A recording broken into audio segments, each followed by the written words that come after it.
എടുത്തു ചാടി. നിൽക്കവിടെ, അയ്യോ ഉപദ്രവിക്കരുതേ. രംഗൻ അലറി കരഞ്ഞു. വെറുതെ വിട്ടാൽ ഇത് വിളയുമ്പോൾ പാതി നിനക്കും തരാം.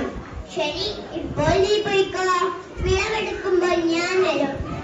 രംഗനും കുങ്കിയും മധുരക്കിഴങ്ങു വഴികൾ നട്ടു. അങ്ങനെ വിളവെടുപ്പ് ദിവസമെത്തി.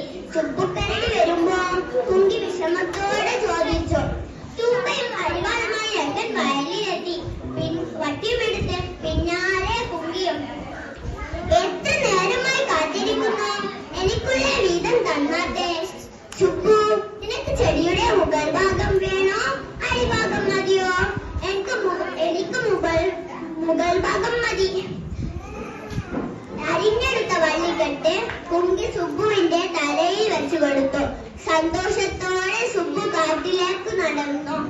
ഇവനൊരു വീട്ടിൽ തന്നെ, കുങ്കി പറഞ്ഞു. കിളച്ചെടുത്ത മധുരക്കിഴങ്ങുമായി രംഗൻ ചന്തയിലേക്ക് പുറപ്പെട്ടു. ചന്തയിൽ മധുരക്കിഴങ്ങ് വിറ്റ് വാഴക്കന്ന് തലയിലേക്ക് വരുന്ന രംഗനെ സുബ്ബു ദൂരെ നിന്നു കണ്ടു. നിൽക്കടാ, നിന്നെ നിന്നൊരു പാഠം പഠിപ്പിക്കും.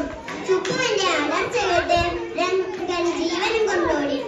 ആ ഓടുന്ന ഓട്ടത്തിൽ രംഗന്റെ തലയിൽ നിന്ന് വാഴക്കന്നുകൾ ചടപടേ വീണു. ചുക്കു അത് പെറുക്കിയെടുത്തു. രംഗൻ ഇതുകൊണ്ട് എന്താണാവോ ചെയ്യുന്നത്, പോയി നോക്കാം.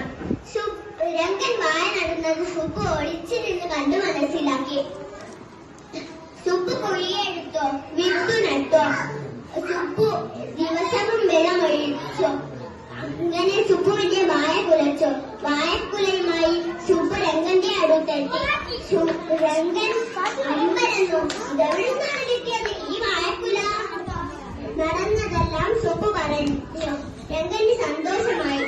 രംഗൻ സുബ്ബുവിനെ അഭിനന്ദിച്ചു. നന്ദി, നമസ്കാരം.